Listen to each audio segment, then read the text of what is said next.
iştesinden. Yaradan millesini kırmış, işitsin varlık alem. Dünya güzel, gönüllerdir, ayrılmam iştesinden.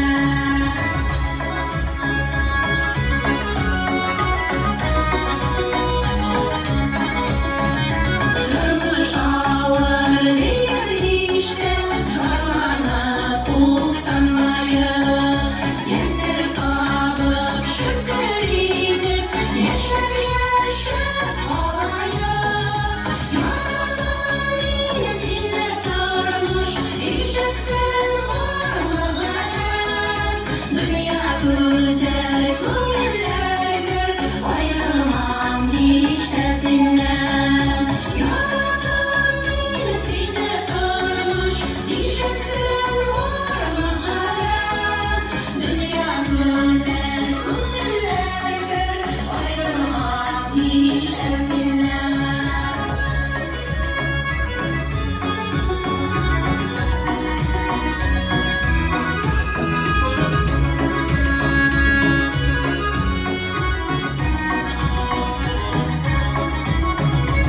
Uzlaşıp yıllar arabi, bir kızla ömür yolu.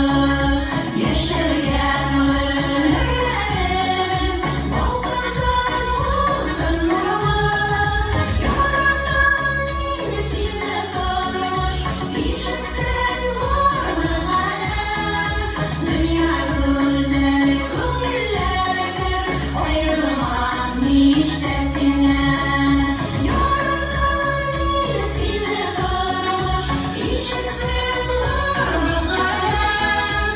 Dünya güzel, gönüllerdir, ayrılmam iştesinden. Yaradan millesini kırmış, işitsin varlık alem. Dünya güzel,